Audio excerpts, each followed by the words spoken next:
Good afternoon, everyone. We're going to go ahead and get started.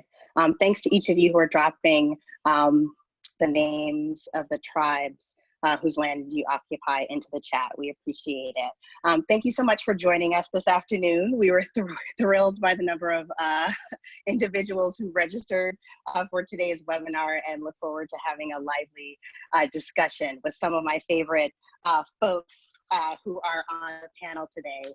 Amanda Anderi, CEO of Funders Together to End Homelessness, Nicola Chin, who's the founder of Up With Community, Han Lee, who's the executive director of the Weisberg Foundation, and Andrew Plumlee, who's the director of inclusion at the American Alliance of Museums and formerly a member of the Equity in the Center team. Thank you for also responding to the poll. It's helpful for us to just have a sense of where folks are in their race equity work as we begin to have a conversation about a race equity analysis and thinking strategically in a long-term crisis. Before we move forward, I do want to thank grant makers for effective organizations, Akila Massey and Cassie Maxwell for partnering with us and co-sponsoring today's webinar. I also wanted to thank Habib Bako of Independent Sector for promoting this webinar, and welcome to all of you who are in the webinar who are members of those two organizations, and welcome of course to our Equity in the Center stakeholders. What I'd like to do now is give the panelists just a couple of minutes to introduce themselves and to share what their main goal is or their key issues for consideration coming into today's conversation. And we'll just go in alphabetical order and start with Amanda Anderi. I'm going to stop sharing my screen just so that everyone can see each of the panelists' faces clearly. Before I hand it over to Amanda, what I will do is share our social media hashtags for those who wish to tag us or to follow us as we're going through the webinar. I'll also drop these tags or handles rather, in the chat box. So without further ado, Amanda, I'll turn it over to you.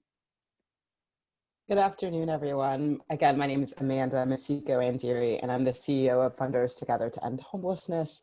We're a national network of more than 250 foundations, United Ways, corporate giving programs, and individual philanthropists devoted to ending and preventing homelessness. As an organization, we work to mobilize our members to utilize voice, influence, and expertise of philanthropy in ways that will advance lasting solutions to end homelessness, including addressing its underlying causes like structural and racial inequities, and helping create policies and systems that center people with lived expertise, especially people of color with lived expertise. So my main focus today is going to tell a little bit about how COVID has impacted our work around racial equity. Especially last year, we released our 8 commitments and 4 aspirations for our work to address structural racism within the housing and homelessness system. And COVID exacerbated a lot of things for us around the country, but for us, it showed that our racial equity muscles as a movement, as an organization, were weak, and our work to strengthen those muscles, to lift up our values around racial equity is critical now, and I'll be talking a little bit about that later today. Thank you. Thanks, Amanda. Nicola, you're up next. My name is Nicola Chin. I am joining you from Lewiston, Maine, and I'm the founder of Up With Community, a practice for helping people connect into their personal power for change, helping teams orient themselves towards creativity, impact, and freedom. We design adult learning-based experiences for teams to transform how they work together and be better positioned to advocate for the change that they're seeking in the world. Today, I am coming to share the strategic thinking document that we co-created about 2 weeks into COVID-19. Offering tools and resources for strategic thinking in this moment of multiple crises. I'm excited to share these tools and resources with all of you and eager to hear the stories that the other panelists will be able to share.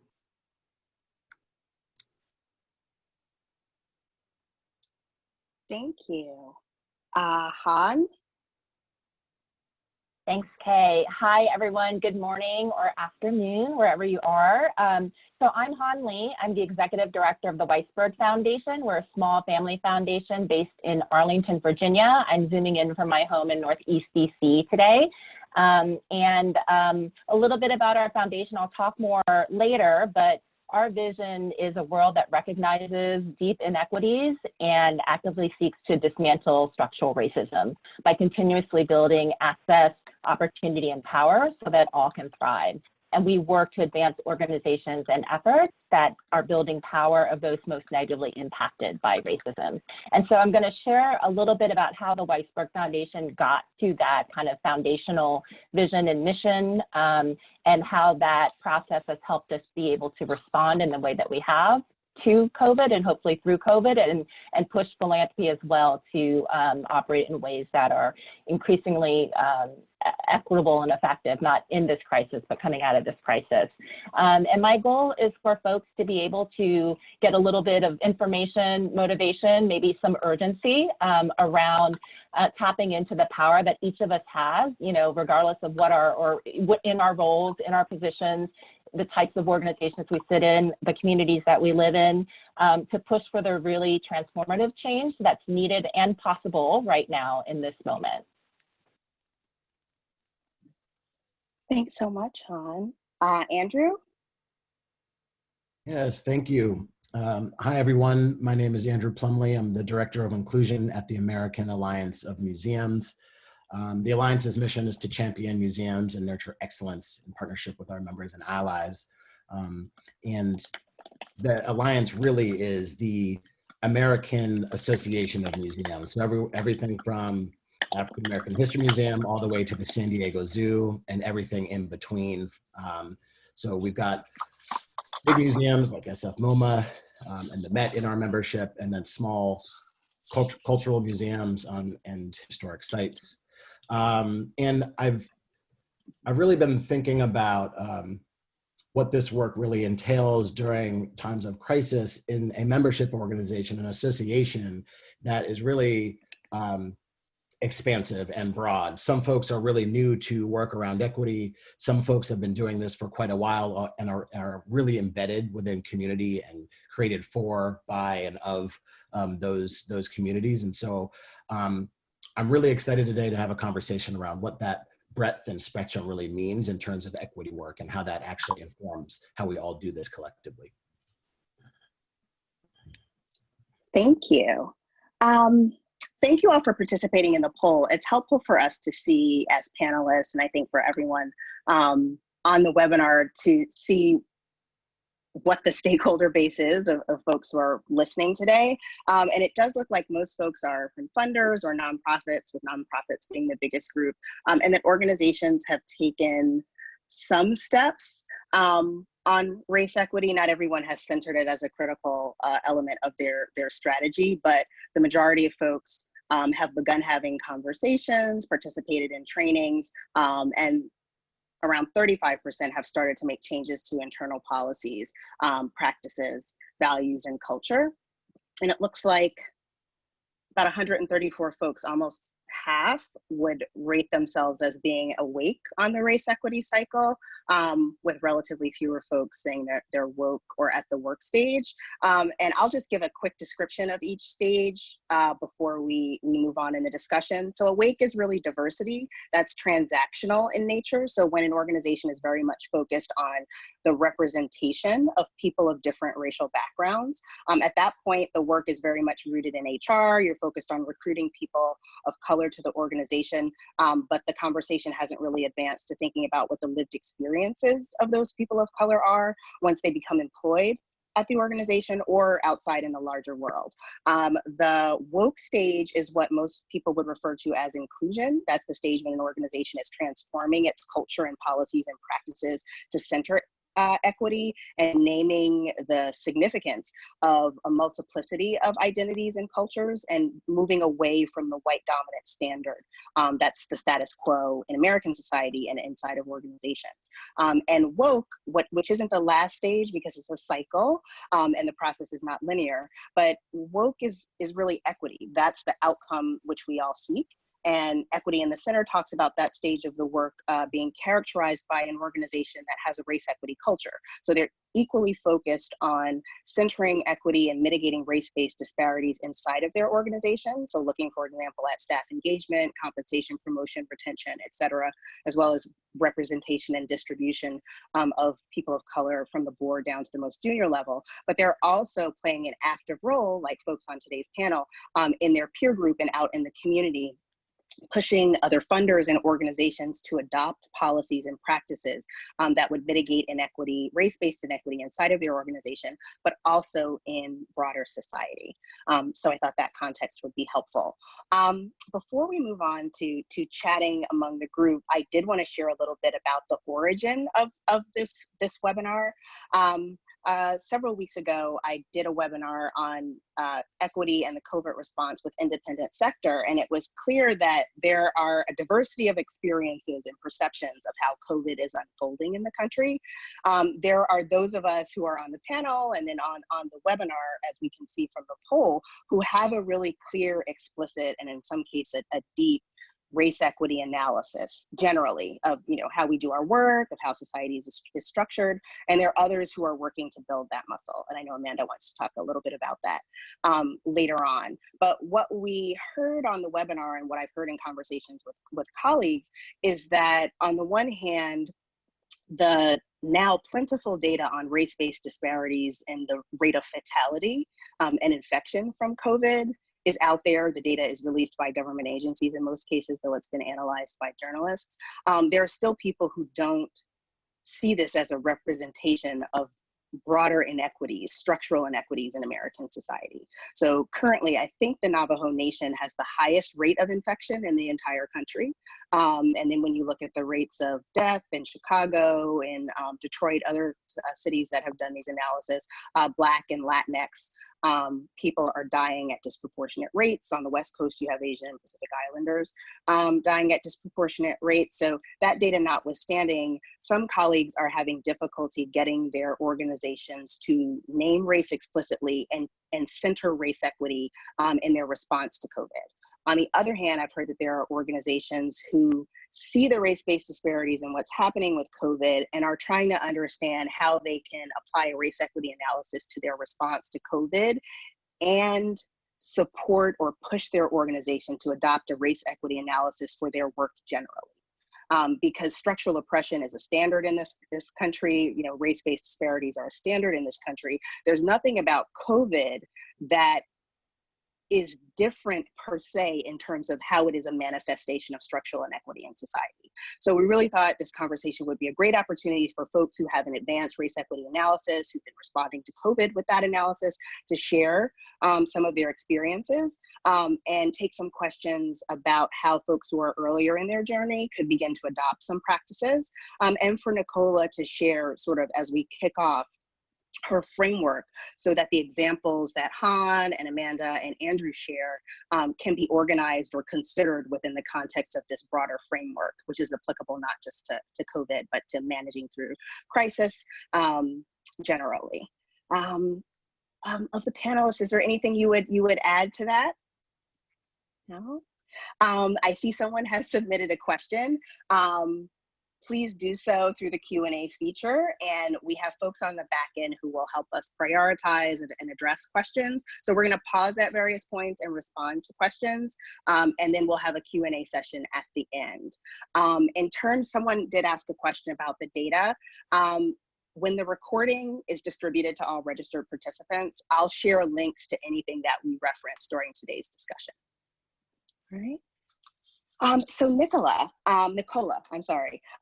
We'd appreciate it, or Nico, which is really what you would prefer to be called.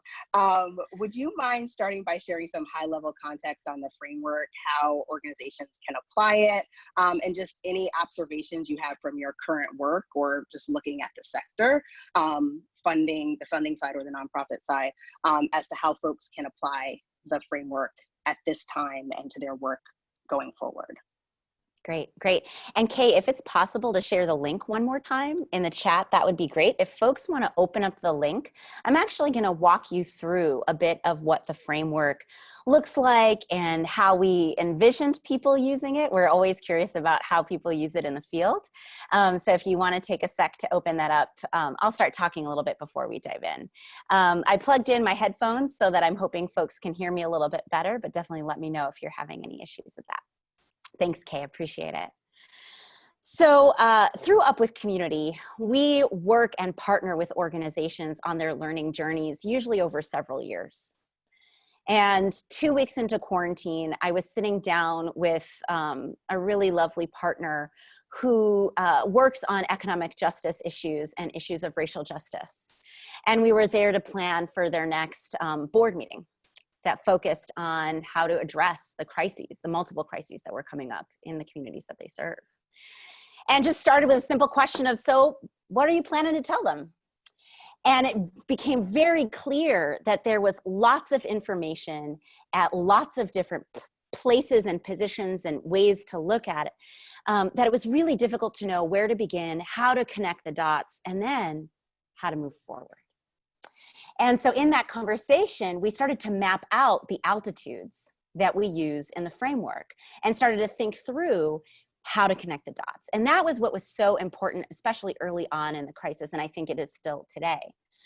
So much of what we are seeing in COVID-19 right now is laying bare the injustices and inequities that we know have been there and deepening the suffering driven by those inequities and injustices.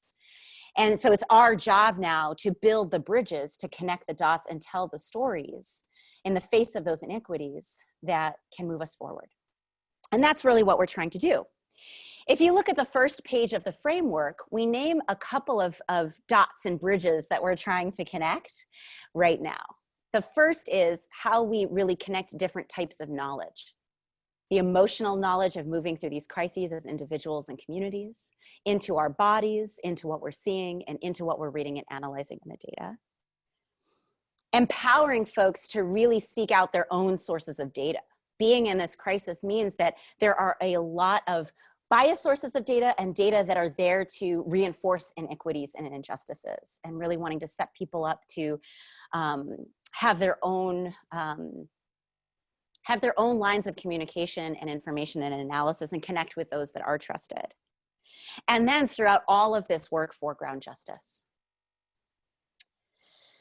One of our favorite quotes is from Edward Baptiste, who wrote a book, The Half Has Never Been Told, about the intimate history of slavery in the cotton industry in the United States. And his quote that really sticks with us is, "Human survival is a political strategy." And so we see all of the practices that are listed in this framework, not just about that heady intellectual level of organizational development, but really about calling us into supporting each other in human survival in this moment. So we use the altitudes metaphor in the framework because one thing you learn in adult learning is that people have a natural altitude that they like to fly at. Some people are really visionary. They love to live in the big picture. Some people really enjoy task-oriented, project-oriented framework. And then some people like to live in the middle. During a crisis, we need to know where we tend to like to fly. We need to understand where others are flying from, and then we need to communicate across, right? And we need to usually do that very quickly. Right? And so we find this metaphor of altitudes allows us to move and connect across different ways of viewing the world pretty quickly. If you're following along and if you're able to get into the document, we're on page 2, and we're looking at, here we go. I see somebody sharing the chat. Thanks, Andrew. So we'll just look at page 2, and we'll start with the 60,000 foot level. So at the 60,000 foot level is an organization's mission and vision. And we start at the level of mission and vision because in a moment of crisis, it really is important to reground in why you came into existence and how you relate to that purpose now. For some, it means we're going to stay right on purpose, exactly where we've been. For some, it means there may be some adaptation to what you're called to do in this moment. And it's important to check in there. We include the 80,000 foot level because in this moment, you may have seen, just as I have, lots of calls to use this moment of crisis as a chance for structural change. A lot of our organizations are seeking to restructure how power works in our economy, in our legal systems, in our government. And we wanted to provide some tools for that higher level of altitude, right? Where you're really trying to see, how does everything move and how might we influence how it moves moving forward? And if you'll see that link at the top, the Up With Community Framework, Strategy Questions for Paradigm Shifts in an Age of Crises, that's a tool that we created to help people move through some of those paradigm shifts. Now we'll move to the 50,000 foot level, which you can see here, which is the assessments. At the 50,000 foot level, this is really about making sure you have the best and most rich information you can possibly have to help you make plans and make decisions. And one of the ways that a white supremacy culture manifests is by moving to action quickly. And so what we want to do is make sure that we're really balancing slowing down and making sure that we're looking at not just the primary crisis, but all of the interrelated crises, and that we're really opening up lines of communication across different stakeholders and different collaborators. This can be everything from rapid response mobile networks, text trees, to more formal, more robust data systems. When we look at page 5 and the 40,000 foot level, what we're really interested in is giving teams a chance to look at multiple periods of time. This is really important to conceptualizing equity, because there are racial inequities that are happening right now in this very moment that will emerge in the next 6 months, particularly if we're not set up to be at the table as we restructure, and in the next 2 years. And so we really encourage organizations to start to build ways of looking at these 3 different periods of time. Is it in a Google Doc where you're mapping these different pieces? Do you ask different leaders, volunteers, community members, staff people to take different periods of time and map them over time? It's useful to be able to look at these 3 periods of time in concert because they have interconnections with each other. Moving down to the 20,000 foot level on page 6, we talk about building out strategies in each of those 3 time periods. So some organizations are really set up to think about the long term. Some organizations are really set up to live in the rapid response mode. And we know inequities will deepen if we aren't able to work across all 3, right? The immediate, the medium term, and the long term. And so at that strategy setting level, we encourage folks to use tools that can help them in all 3. And so we've provided some resources that can help there. On page 8, we go into one of my favorite sections, which is the day-to-day.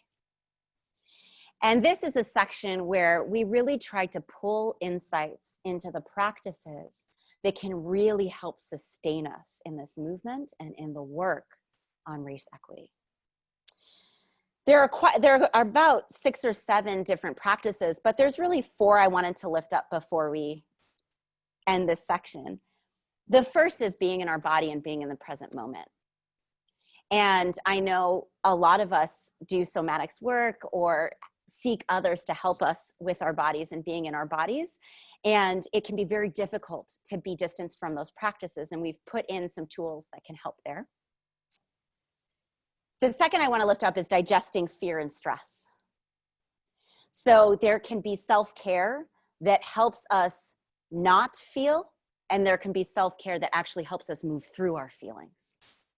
And the resources and reflections we share there is really about making sure that we're accessing processes and practices that help us digest our emotions throughout all of this strategic planning and this work. The last that I'll share is shifting our measures of success. Right now, it's really important for us to be able to keep all of these different goals and all of these different timeframes in our line of sight. And it's important for us to be able to evaluate every day where we stand with our teams and to celebrate as well as grieve. What is going on? And I hope that some of the tools that were shared in the framework can help your teams in that journey. I'll stop right there, Kay.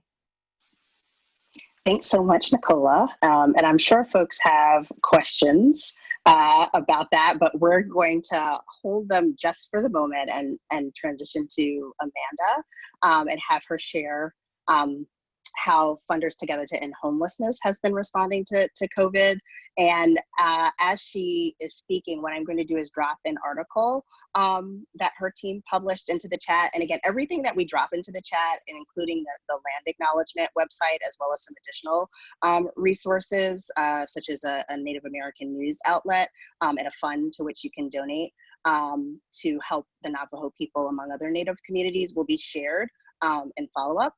So without further ado, Amanda, I'll kick it over to you and drop the article into the chat. Thanks so much, Kay. So as I mentioned in my introduction, last year we released 8 commitments and 4 aspirations for our work around addressing structural racism and inequities in the housing and ending homelessness system. This really codified about 4 years worth of work that our board, our members, our movement was doing to really center racial equity and racial justice and start to move towards being an anti-racist organization. And we felt really proud of this racial equity commitment. I'm still proud of it. But COVID happened. And like I mentioned, what I realized is my muscles, our movement muscles, our movement's muscles, philanthropy in general, our muscles are weak. I think we have made really good efforts and strides to center racial equity and justice, to develop a racial equity analysis, to move from awake to woke to work. But in times of crisis, holding up the heavy burden of centering, and when I mean burden, it is the just thing to do, but what I mean is the heaviness of racial equity and racial justice is really hard. And I liken it to weak muscles because like many of you, I'm sure at home, I've been trying to work out more. And I finally got a new set of weights, and gosh, that 12-pound consistent lifting really, really hurt the first 2 weeks because my muscles were weak. I hadn't been doing that amount of lifting since my gym closed.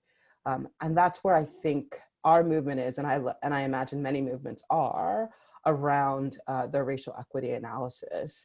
They have the desire, they have the commitment, they're doing the work, but their muscles are weak. So for Funders Together to End Homelessness, we know that as communities continue to grapple with the effects of COVID-19, we've been hearing from funders wanting to understand how they can be most effective in their responses while also pushing for long-term solutions centered in racial equity and racial justice. And I know this has been said before, but I think it's so critical to say, to ground us in why we're here. We know that COVID-19 is not the great equalizer. In fact, it's only exacerbated structural inequities that already exist. The disparities we're seeing are rooted in structural racism and are not about race. This is not about pre-existing conditions. It's about pre-existing inequities from stolen indigenous land and chattel slavery. As Race Forward reminds us, COVID-19 kills structural racism is its accomplice. And so that's how we grounded our recommendations for philanthropy. The document that Kay shared is, as I would say, a first draft of many drafts, because this work changes all the time, to start to ground philanthropy and how do they respond in the short term and long term to the issues of, for us, housing and homelessness. But I hope to share some of the things we recommend, I think, can apply to the work you're doing across many different issue areas and spectrums. I know Kay also shared in some of the resources, or will share, an article by one of my mentors, Unique Redwood, who's the CEO of the Consumer Health Foundation, and she lists a bunch of questions that philanthropy should be thinking about. I'll post those in the chat when I'm done, but I tend to never disagree with Unique, but the one thing I will add, in her last question, she asked, how are the actions you're making grounded in the history of our country? I think she implied, but I think it's so important to really to say it's the racialized history of our country. And so as a part of our equity work, we are committed to learning about systemic racism and anti-Black and anti-Native and other forms of violence and oppression that's in our nation's history. And I think we can't lose that learning while we're responding, because we have to realize the roots of why we are seeing these inequities and responding in an appropriate way. So I want to highlight a couple of things in our framework that I think are really important. They may seem really specific to housing and homelessness, but I think they apply to building that racial equity muscle. So it's really critical that folks work with local and state officials to ensure that the federal dollars coming in to support the issues such as homelessness and housing, or that organizations prioritize racial equity and use disaggregated data to determine how resources and funding should be distributed equitably. This is an important role for philanthropy. The question we have to ask is, do our communities, do our organizations have the resources, have the capacity, have a person that can disaggregate the data and think about it from a racial equity lens? We've been really pushing this idea of using an equity-based decision-making framework that I'll share in the chat later, and making mid-course corrections to our program designs and interventions to ensure equitable outcomes. For funders, this means supporting real-time evaluation as well as real-time support on racial equity analysis, so communities can pivot, course correct, especially if they see that their funding and interventions are not meeting the needs of disproportionately impacted communities. We also know that the response that philanthropy had in the immediate was thinking about, okay, how do we get PPE to communities? For us, it was like, how do we stand up shelters that are closing? How do we get the food pantry continuing to run? And that is critical and important. But we have to think of the long term and short term, and we can't get blindsided by just thinking about the immediate needs. So part of that means championing and funding grassroots organizations and organizations led by people of color to work with federal, state, and local leaders to advance equitable implementations of the relief package funds, of any strategies towards recovery efforts. And this also means funding grassroots organizations to hold local leaders accountable to policies enacted by the CARES Act. For us, that we found in local communities that the grassroots organizations that do movement building and organizing were really the ones who were finding out how things like eviction moratoriums weren't working for people of color, how some of the policies that were coming in from the state and local level were disproportionately impacting communities of color in a bad way, even though they had good intended consequences, good intentions, because those folks are usually at the ground seeing stuff. First, look at where rapid response dollars are going and ensure that organizations led by and serving people of color and LGBTQ people are receiving resources every time dollars and resources are distributed. We saw a lot of grant-making institutions do maybe one-time grants to communities or impacted communities of color. And we need to make sure that every time grant dollars, every time federal dollars go out, that the first priority is to impacted communities, disproportionately impacted communities. And this is a big one. And this is why the work of racial equity is so critical before a crisis.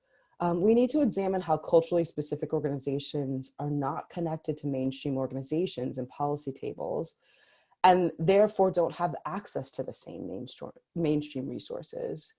And vice versa, how do we resource mainstream organizations to work with culturally specific organizations in a way that is just and equitable and recognizes their historical marginalization and brings them to the table in authentic ways? So some long and short-term recommendations that we really focused on was creating space to learn about authentic collaboration in policy and funding decisions, and engaging people with lived expertise, especially people of color with lived expertise, at every single decision-making table. Philanthropy has a deal of power and ability to convene, create space. And just as every time we need to be making sure that communities of color and impacted communities are receiving equitable amount of funding, they need to make sure that those people with lived expertise are at these policy decision-making tables at the federal, state, and local level. Finally, we know that during disasters, policies can be rushed and implications are left out of the conversation due to urgency. And so it's really critical that funders lead by example. And I would, not just funders, but I think people in community who have power, who have influence, that we need to think about policy change that doesn't just focus on fixing these systems, but completely rebuilding them to be anti-racist and resilient in the light of another crisis. So I just want to end by talking about some internal conversations we had around resiliency. We know that this word can be weaponized against people of color and already marginalized communities. We have to be resilient because of racist structures that continue to oppress us, especially people without homes. And the reality is we know that systems have been pretty resilient in their policies that enable oppression. So it's important to think about how we lead and model the process of acknowledging that existing systems are broken and structurally racist, and push community stakeholders to prioritizing rebuilding new resilient systems that are anti-racist, that create a true safety net for people during a crisis, and thinking about, during the next crisis, during the next pandemic, what power do communities really need to not only survive, not only thrive, but able to enact just policies for their future. So I'll stop there, Kay. Thanks. Thank you so much, Amanda. We were getting lots of affirmation for your remarks in the chat, as we did for Nico's as well. Han is up next, and one thing I wanted to mention before she chatted was in a previous conversation we had, Han had talked about how folks don't necessarily know that they have the power to make the change that they know is right, and you struck on this in one of your comments, Amanda, in terms of like people having the power and the influence, grassroots folks, as well as folks who are inside of foundations and nonprofits. So I'm looking forward to hearing Han's comments on that, as well as being the foundation representative on the panel, just sharing more about how folks are responding. I know there's an ongoing conversation, like among many of us on this panel and then in this sector, about whether or not grants will be withdrawn, though funders have been really responsive in converting project-based funds to general op funds, but there was a very big announcement recently from a large funder that targets Black girls and women that the funding would be going away. So would appreciate your perspective on that as well. Thanks. Thank you, Kay, and thank you, Nico and Amanda, for setting up this conversation so beautifully. And so I think folks will hear a lot of themes, frames, analyses that you've shared kind of echoed in what I'm going to share. And if I forget to circle back to that last question, Kay, please do cue me. So I want to thank first Equity in the Center for making this space available to us and bringing us all together to talk about this really important issue, and bringing so many, and Geo, an independent sector, and all of you for joining us, because even though everyone's at different places of this awake to work cycle, I think you're all here because you know that this is an important thing that we all need to be doing harder, more intentionally, in a more sustained way, right? And so I just appreciate this opportunity to share what we're doing, thinking just as an example of one foundation's approach to COVID in the short term, or in the immediate and in the long term. So as I mentioned earlier, I'm the executive director of the Weisberg Foundation, and Weisberg is a small family foundation based in Arlington, Virginia, We give primarily in the DC region, but also a little across the country, particularly in New York City, Wisconsin, and New Mexico. We've been around for 30 years, and in all those 30 years have had a broad commitment to advancing social justice. But about 4 to 5 years ago, we started, and I'm really sorry, I gave my dog a bully stick before we started, but he went through it and now he's barking again, so my apologies.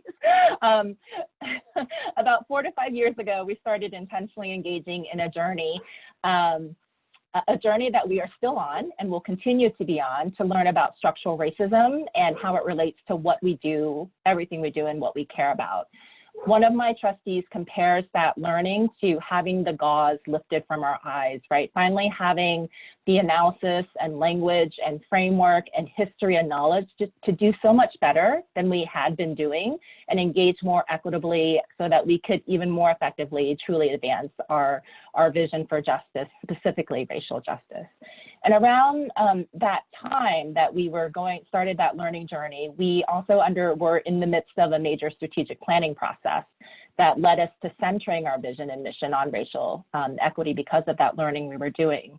And then I think it's important to note that in the course of that strategic planning process, and this was in 2016, something happened that was also what we saw as a national crisis that really jolted us into acknowledging that we needed to be much bolder in the strategic plan that we were developing about centering racial equity. And for us, that crisis was a presidential campaign and election that, like COVID, laid bare the deep systemic and structural racism in our country and how far we need to come to being a nation that truly cares about equity and justice for Black and Brown people.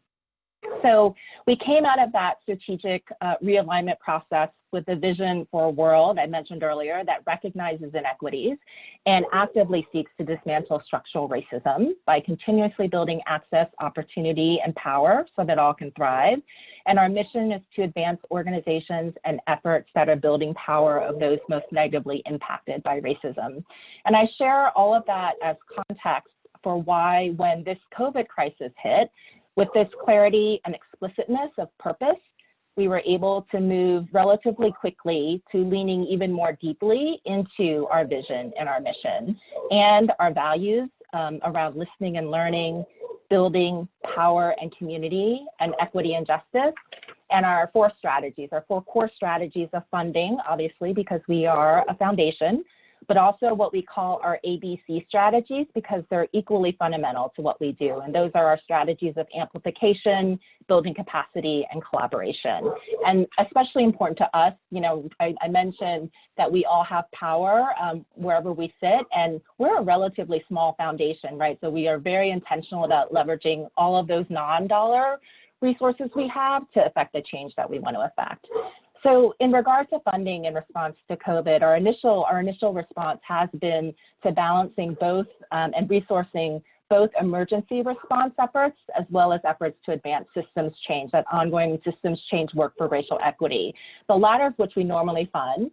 The kind of emergency response, direct services stuff is not stuff that we normally fund. So one of the first things we did was to contribute to pooled emergency response funds, like the one at our community foundation, the Greater Washington Community Foundation, that is adept at getting money out quickly to the organizations that are kind of meeting these emergency response needs. And the role we hopefully played in that was ensuring that a strong racial equity analysis was applied to those funding decisions. And I think we as a steering committee for that, as a part of the steering committee, are really proud that over half of those grants went to people of color-led organizations. And that was very intentional. And might not have happened if we hadn't taken that explicit racial equity analysis. In terms of funding, we also provided rapid, unrestricted, no paperwork grants to current grantees above what we had already been funding them. Many of those grantees were already doing power building, systems change work, and narrative change work for racial equity. And many of them also quickly stepped up to also do direct service and mutual aid work because their communities needed it, and they were best positioned to do it because they were so deeply rooted in their communities. As part of our COVID funding response, we'll also be supporting other things that we think are important in terms of this this crisis and getting through it in a more equitable way and sustaining that.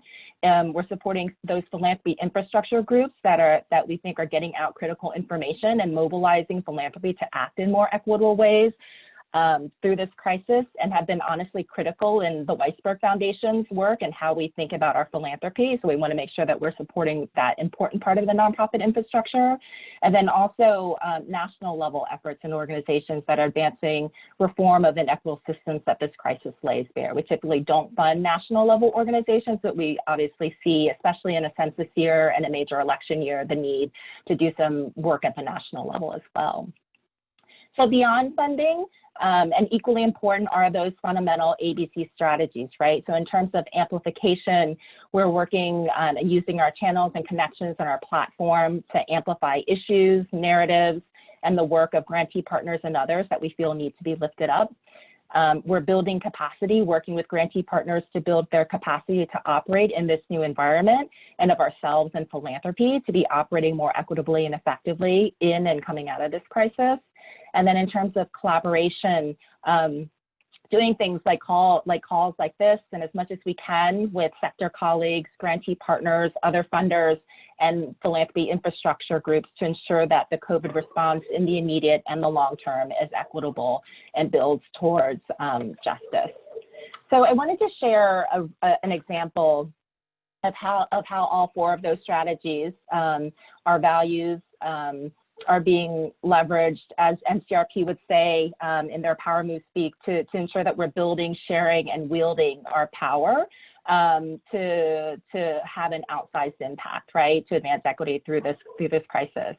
So we've been deeply engaged with a group of funders in the DC metro area, initiated by the Consumer Health Foundation. Amanda acknowledged Yannick Redwood, and she's been an amazing leader and continues to be an amazing leader.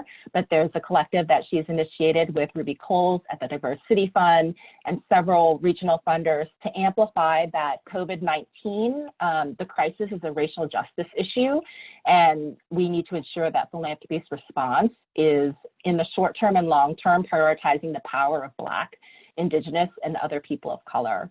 And so I think Kay has dropped, or will drop, the link to that, our joint statement in the chat box. But members of our collective are working together. We do every Monday morning at 10 o'clock calls, and then a lot of work off calls to ensure, first, we work to issue a public statement sharing our commitment to 6 practices, and inviting other funders to join us in committing to supporting underfunded organizations that are led by people of color, working in solidarity with organizers, base builders, and advocates, focusing hyper locally. We're talking not just kind of the city level, but the neighborhood level, the apartment building level, prioritizing disproportionately impacted industries and workers, taking a multi-pronged approach to our work, and operating with trust, and leaning really heavily on the frame provided by the Trust-Based Philanthropy Project.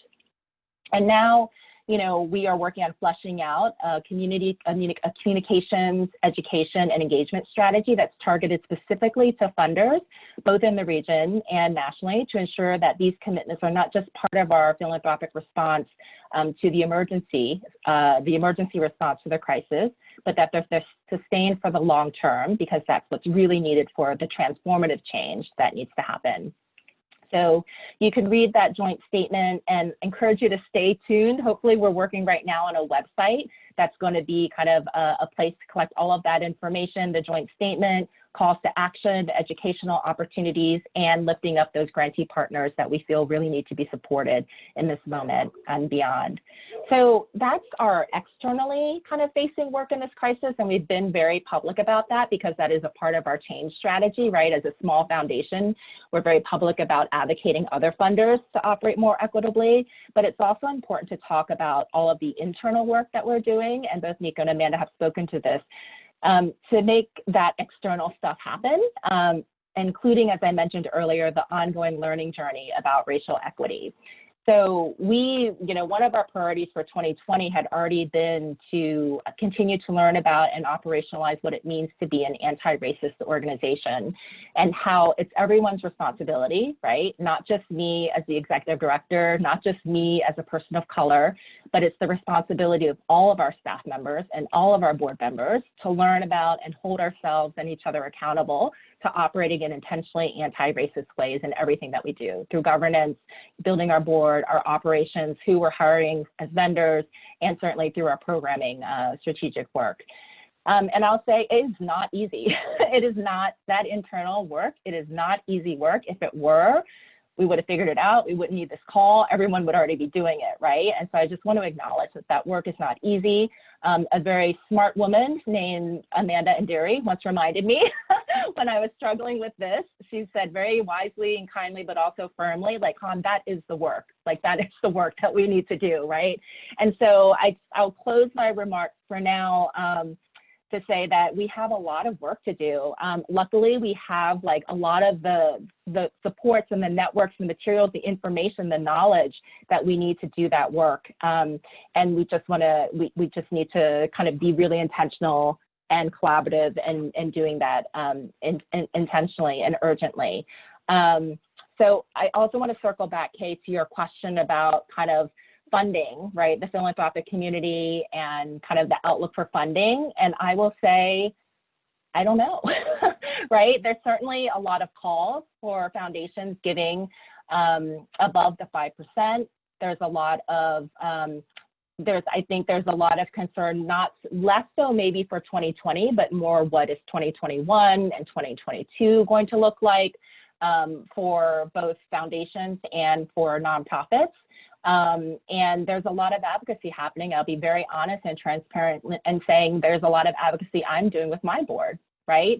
To ensure that we are doing what we say our mission is to do. And that might mean that our endowment dips even more than it already is. And there's a reason our endowment is dipping, and that's because the need is great, right? And so, I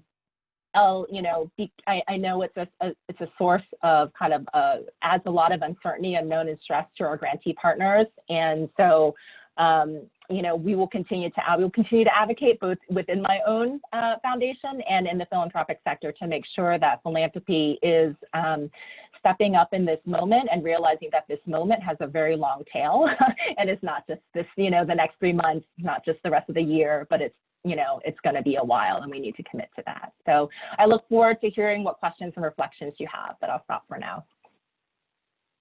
Well, thanks so much, Han. And you answered a couple of the questions that folks had posted in the Q&A around the payout, which I think is on a lot of folks' minds, and we may come back to a little bit later. And I love the way you talked about advocating with your board, because something with equity in the center is something we often say about a characteristic of organizations that achieve the work stage is that the values they live inside of the organization every day actually match what's on their website. And like that's a huge disparity in the sector generally, but you have to be about what you say you're about, because people can tell when you're not, whether they tell you that or not, because often funders don't hear that as explicitly as they should. But I think in this moment, people are being a little bit more forward with those thoughts. So thank you so much for your feedback. And Andrew is up next. So what I'm going to do as he's starting his remarks is drop into the chat a blog he wrote recently, as well as an article he'd like to use as an example of what's happening in the museum field. So Andrew. Thank you. And I also want to just say thank you for all of the previous remarks. I think, as Han mentioned, a lot of what I was going to talk about and will talk about are really the trends that everyone has already kind of spoken to. And so I think I'm going to talk a little bit and quickly, because I do want to leave time for some questions too. So, again, I'm Andrew Plumlee. I'm the Director of Inclusion at the American Alliance of Museums. We are a 114-year-old organization that is been led by white people for that 114 years. And so I want to be upfront about where we are in our own process and learning journey in this work. We are relatively new, I would say, to race equity. We talk about the acronyms that we use at American Alliance of Museums is DEAI, Diversity, Equity, Accessibility, and Inclusion. And we focus specifically on race equity in some of our programs and are working to have larger conversations internally about what that specificity really means for us. When I think about the museum field, the first thing that comes to mind around these issues and topics is really how the museum field collectively, as a broad field, really grappling with what our role is in actually talking about this work and how do we actually do this work. We have not come to a consensus as a collective of where we fit in this conversation. And I think that's one thing that Nicola talked a little bit about process and interacting with race equity. I think that's one thing that the museum field needs to continue to do, is figure out what the processes are going to be to have collective conversations, envisioning around what centering race equity really means for the field at large. I also want to say that during this crisis, as Amanda said, it's really not a great equalizer. Almost a third of museums, American museums, will not be here when this is all said and done. And that's a massive hit to the field. And I don't know this for sure, although we will be doing some data gathering around this, but I would assume that many of those museums will be culturally specific, or brown and black led, or brown and telling stories and sharing narratives that are for brown and black people.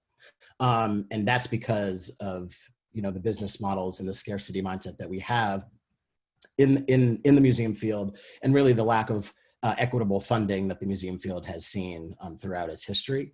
And so when we think about race equity within the museum field, we really have to think about what we're actually losing every single day that this crisis goes on. And so that's something that I hope that we can keep in mind as well in terms of our responses to moving forward. I also want to mention that we focus really on American museums, but we believe that almost 12% of all museums in the world will be lost through this crisis. And so when we think about what race equity means, and when we think about a crisis, we're losing so much as we're trying to move through. And so what does our response need to look like at an international level as well? So I just want to preface with those things.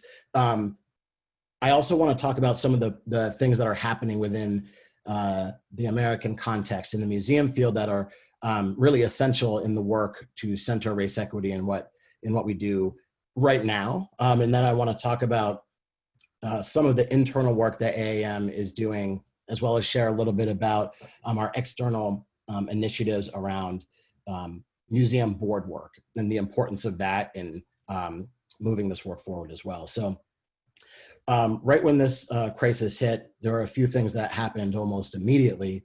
And one was that kind of both museums and museum professionals were taking part in specific community-centered mutual aid efforts. And those were really community-specific, but also shared broadly. And I think that was really essential in getting folks really centered in the work. There was a Museum Workers Emergency Relief Fund that was created that was going directly to museum workers of color. And the museums are really known for being some of the most trusted institutions in the country. And so it's really an interesting dynamic. People are going to museums, people are learning from museums, but when you can't go there, when you can't go to those brick and mortar places, what happens? So a lot of the museums, as you've seen from some of the news, have moved a bunch of their things to digital and virtual learning experiences. And a lot of our children or friends and family are sending their kids to online learning experiences. And some of the zoos are even doing some kind of drive-through experiences. But when we think about that, and what we're having conversations around is when we think about who can actually access these things and who actually has the ability to have computers, have access to internet, what the digital divide means in terms of race equity has been something that we've been thinking about at a broad level. And I don't think we have specific answers, but I do know that Kay shared some of the mass action toolkit that I'll talk about in a second that talks about that a little bit.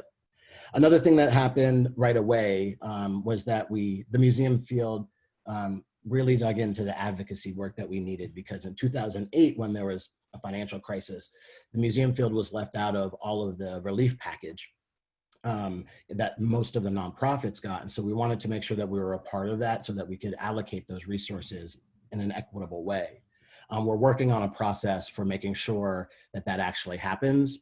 And one of the things that we are thinking about now is doing a field-wide study to see who's been laid off, who's been furloughed.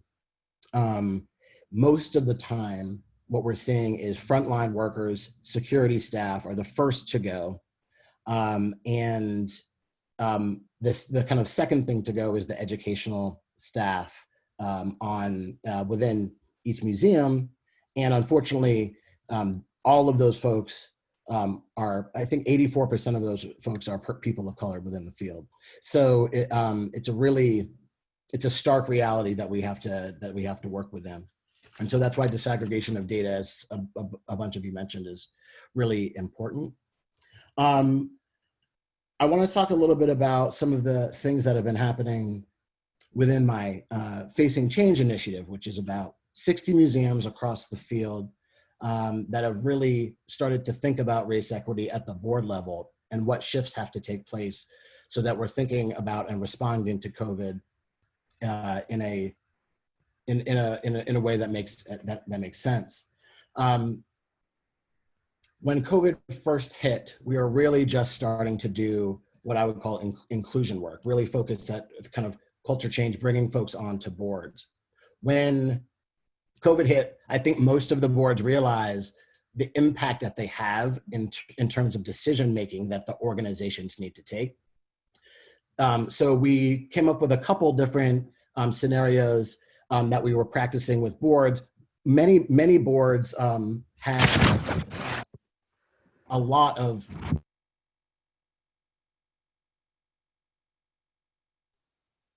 I think we lost Andrew. Hopefully he'll come back. I'm wondering if his dog had something to do with it. But we dropped the articles that he mentioned into the chat, and there was a question that just showed up in the chat about why some museums would survive and others would not, and I see that somebody responded, but it's absolutely the size of their endowment. So you have the Met, which has a tremendous endowment, will continue on despite the fact that they've lost all revenue from visitation, and I'm assuming, I don't know, but I'm assuming the Louvre also has a large endowment, and then much smaller regional and disproportionately POC-led institutions, which the museum field unfortunately refers to as culturally specific, which is loaded with implicit bias and something I enjoy chatting with Andrew about, because that language should shift. Those will not survive because they don't have a corpus on which to fall back. So when Andrew comes back, which I hope that he will, he can wrap up, but what we can do now perhaps is just transition to Q&A. There are some questions in the chat which panelists have been responding to over the course of our, I guess now, hour together. Now that we've had everyone speak, I did want to check in with Nico and the other panelists and see if there was anything you wanted to share in response to something a colleague had shared before we transition to talking about questions from the chat or questions that you might have from one another. You good? I'd love to hear those questions. Okay. All right. You'd love to hear the questions from participants? Okay. All right. So Han, you did address two, which were about the payout. You shared your thoughts on the need to go beyond the 5%. There's a question here for museums, so we'll wait for Andrew to come back. One participant asked about the efforts that intermediary orgs, so United Way's community foundations, oh, Andrew's back, which Han referenced. It says that many of them lack connections to existing or emerging mutual aid groups that are led by people of color. How would you advise these groups to first identify and then form trusting relationships they may not currently know about? And I think this is a common question. I've heard this question before from organizations, and it would be great to hear the panel's feedback on that. And Andrew, we can come back to you after we answer this question so you can wrap up. I blamed Preacher for your disappearance. Change of computer, got to change the whole thing. So we're good now. Okay. All right, well, we're glad you're back. But which of the panelists would like to respond to that question about intermediary organizations? I can take a first crack at it because, so I mentioned that we are giving, the Weisberg Foundation has contributed to the pooled fund at our Greater Washington Community Foundation.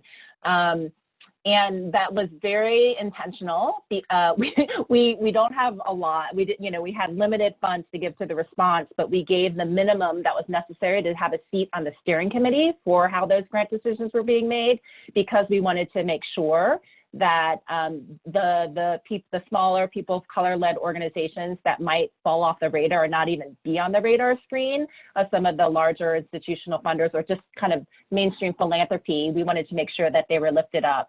And we used that seat on the steering committee, right? And I will give a lot of credit to our new president and CEO at our community foundation, Tonya Wellens, for ensuring that that we were tapping into funders who had connections to these smaller people of color-led organizations like the Weisberg Foundation, a lot of funding tiers that we have, but also groups like we have this organization called the Diversity Fund, right? That is giving specifically to smaller people of color-led organizations, sometimes not even organizations, but people doing work in DC to build power and meet really localized needs. So I think these intermediary organizations need to know who they know, who might get them to who they don't know, and value their voice, right, and their perspective, and then also be proactively reaching out to, and then we in philanthropy who want to make sure that these organizations are not forgotten in the response, are proactively speaking up and boldly speaking up to make sure that they are being really seriously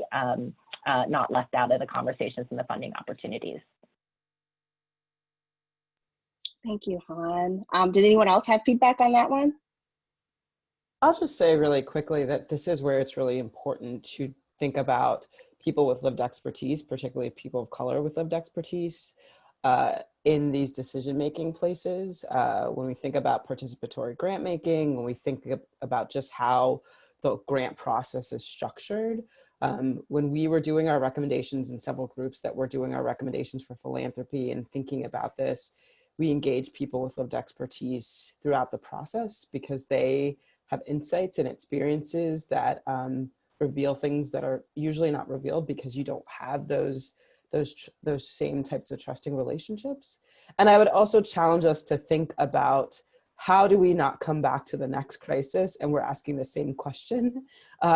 So what do those institutions need to do, those intermediaries? So either they are funding those organizations to be creating their own space and tables, or doing the work internally and externally to build those authentic relationships before the next crisis. I'll also add here that I think what was useful and is useful is to think about when you think about the process, right? So how are you, as you're going through a process, making sure you're touching base around these issues? Like, what are you going to keep? What are you going to kind of stop doing? And what are you going to start doing? And so if you can think about framing relationships and race equity kind of in that way, I think would be really, really useful. We don't have at AAM kind of internally any processes, as an association, to take in inputs from people with lived experience per se. And so I think while building process, this is a perfect time to build out a process that works for all. Thank you.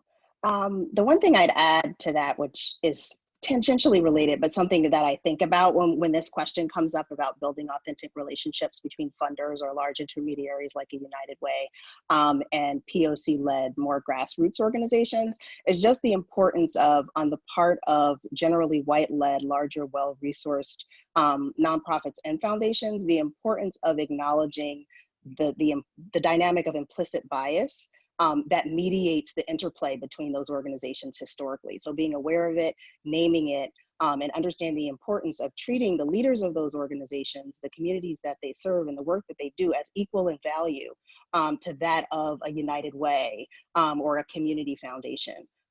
Because the status quo is that those entities are not of equal value because the people who lead them are not of equal value to white people.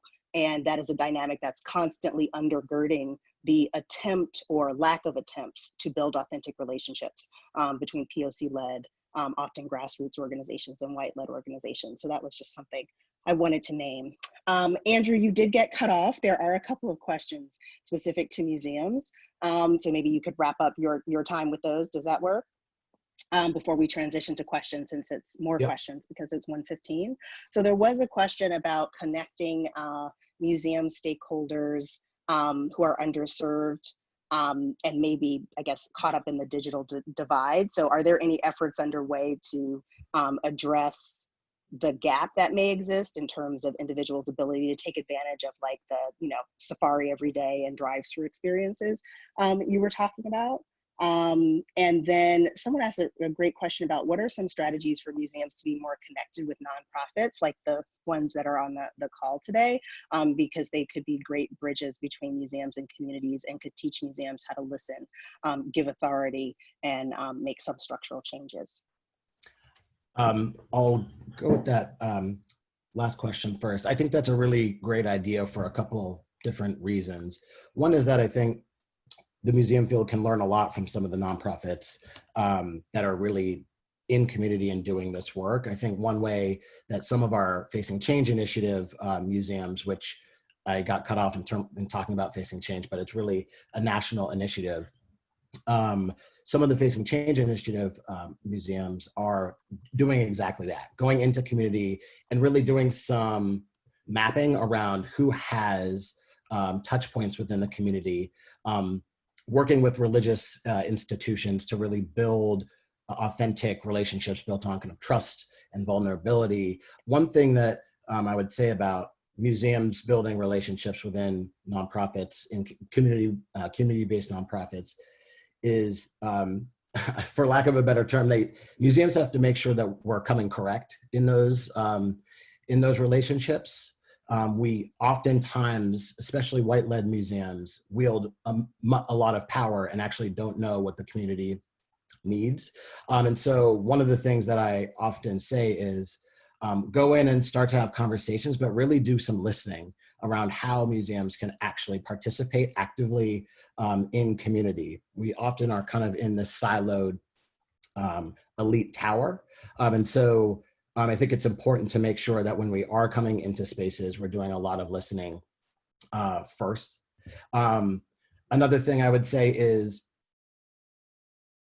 our default often in many organizations and many museums is really based on a kind of scarcity mindset and a sense of urgency. So when we are going into community or we're having visitors that are brown and Black, we're really thinking much more in terms of money making in many ways, because we are shoestring budgets in a lot of ways. And so I want to make sure that when we do partner with those folks, we're doing it in a way that actually centers equity in what we're doing. So I think that's important. In terms of the kind of digital divide, there are some really great resources that I can share with Kay on this aspect. There's two groups that I think are thinking about this the most, and that are actually helping inform what I do and what AAM's doing around this. One is Mass Action, and another is Museums and Race. And these are really groups of museum professionals that are normally the ones that are doing a lot of the race equity work within their own institutions. And they're coming together kind of in both formal and informal ways to really think about issues around access and kind of the digital divide that we're seeing in some of the rural communities as well. And so I can share some of those resources with you. But I do think that ultimately, the closer relationships we have with the communities that we're actually in, the better we'll be able to bridge those divides. And so I think those two questions go hand in hand. Thank you so much, Andrew. We have some great questions, and we only have about 10 minutes remaining. So what I thought I might do is read a few of the questions and then ask the panel to respond. So that way, at least some part of these 3 questions will get answered. So one question, this makes me giggle a little bit because questions about board members are quite common. So what types of messages seem to resonate with board members to help build their race equity muscles and sharpen their analysis? And sort of what insights would you share based on your work with board members that have been successful that other folks might replicate? Another question is, have any of your organizations dealt with the tendency to develop broad solutions in the name of advancing racial equity that are not really centered in racial equity? This person says their organization is embarking on racial equity work. Many of the initial proposals for change are not actually centered on race, and they're struggling with how to understand the need to center race equity in all of their work going forward. The last question I'll flag for you all to respond to was in the chat box, which is about, and it was directed at Han and Amanda because I think it may be coming from someone who's at a funder, about the reticence of people to do this work because it's hard, and their lack of willingness to live in it is what the individual said. So have you encountered that? How have you responded to it? What advice would you give? So we've got 10 minutes remaining. Is anyone sort of champing at the bit to go first? I've got one that I'll add and then I can step back. So I really love that last question. And I think so much of the comments that have been shared in the chat and in the speaking are really about how do we shift the way we see the world so that we shift how we act in the world, right? And this deep connection, or how do we shift the way that we act so we shift the way that we see it, right?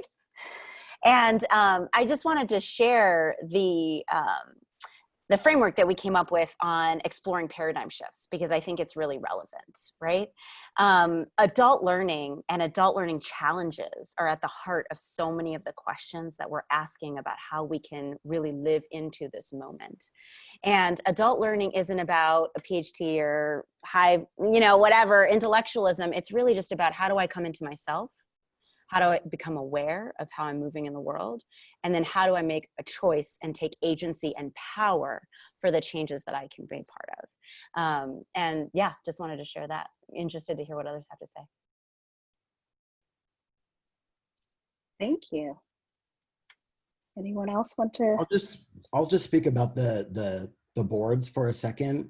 What I found useful is thinking about, I think many people come to this work in different ways. Some come to it from a very moral justification standpoint. This is the right thing to do. This is the just thing to do. Others come to it really from a relational standpoint. I have neighbors that are people of color. I'm seeing things on TV, the killing of unarmed Black men. I have relationships with people that look like that, and I want to do better.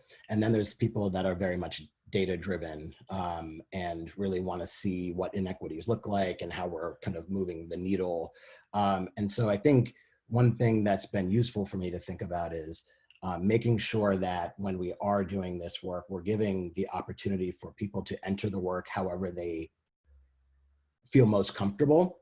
And so, I think that's difficult sometimes for someone to do, because for me, it's the just thing to do. I'm here because I believe in justice, and others are talking about data points. And sometimes it seems like values are misaligned, but ultimately we need to build a critical mass of folks that care about this. And so for me, it's about being strategic and effective, and not necessarily aligning first on those. They do usually come around, and board members are interesting too, because sometimes they just have 4 touch points a year with these organizations and institutions. And so we just need to get aligned on how to move the needle forward. So I think it's a difficult conversation, but it's something that allows more people to come into the work.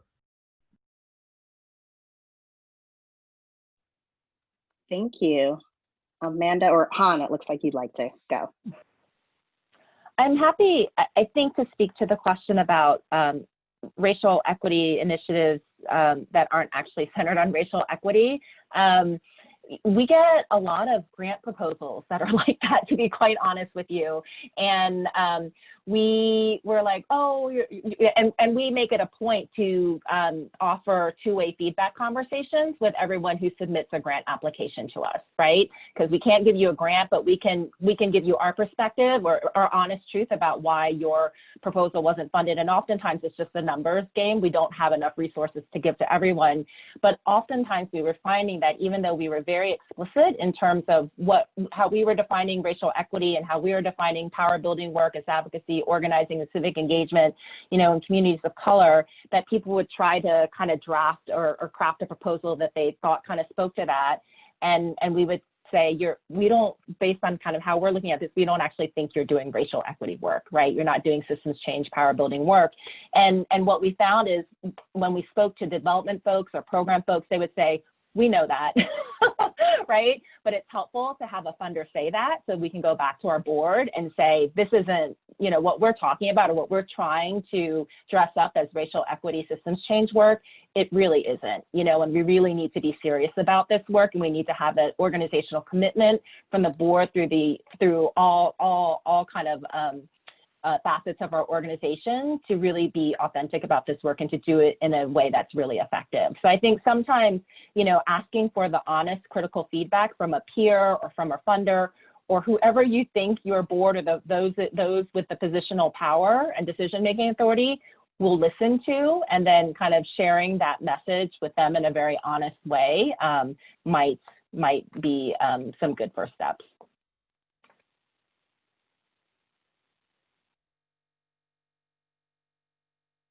Okay, I think you're still on mute. I am. Thank you. Amanda, did you want to respond to any of the questions? I'm trying to digest my colleague Sean's rich question around sharing power and so many elements to it. I think I'll just broadly say that because people have heard me talk before, I've said this before, we come into the work of racial equity and people want to toolkit it and get to something really quickly. And that doesn't mean, as you say, Kay, like, I love a good toolkit, I love your framework, but the work is deep and it's learning, and it means that's why the muscle work is so important. We can't rush to it. I think sometimes, especially white people, to be frank, see the disparities in the data, and data is really important to educate people about why we're here and why we need to center on race, because when you look at data, even though data is flawed in a white dominant culture way, it still shows the disparities centered on race. And they want to rush to a solution. And that's actually what we've always done. We've rushed to try to create policies without centering people with lived expertise, without a real knowledge of our racialized history. And so I'll just say to the folks still on this panel or on the call, it takes time. It takes deep work. It takes actually centering and all of your practices to learning about racial equity, not just doing it on the side. It's not about one committee. It's not about a people with lived expertise board. And like, I don't know how to say it, but saying like, you have to put all of your work into that in order to be authentic, in order for power to be shared, in order for the work to not look like you're just checking the box on a grant proposal. And I think some people rush to do the work, not because they don't genuinely care, because it's painful to realize the racialized history of our country and how we've been complicit in that. And so I think the only way that you can get past that is to just continue to do the work every day. And so that's how I would answer some of the questions that have come up, but would love to dive deep with folks offline. Thank you all so much. Cassie Maxwell, who's a member of the GEO team, did have a response to the board question if she wants to unmute and share before we wrap up. Or she may not be in a position to. All right, well, she may not be able to, but I did want to give her the opportunity. Thanks to each of you for joining us today and sharing your brilliance. This has been so much fun. And as usual, I've learned a lot from each of you. It's why I enjoy talking to you all so much just on a regular basis. I'm glad we had this opportunity to get together and for you to share some of your great experience and expertise with the folks on the line. So we will follow up with the recording as well as all of the resources that we mentioned today. We'll also include a link to the website where you can buy the t-shirt that Amanda is wearing. It's offered through Decolonizing Wealth as part of Edgar Villanueva's book and benefits Native youth. So thanks, my sincere, deep gratitude to each of you on the panel. I appreciate you and am so privileged to have each of you as a co-conspirator. So happy long weekend to each of you, and I'll talk to you soon. Bye-bye.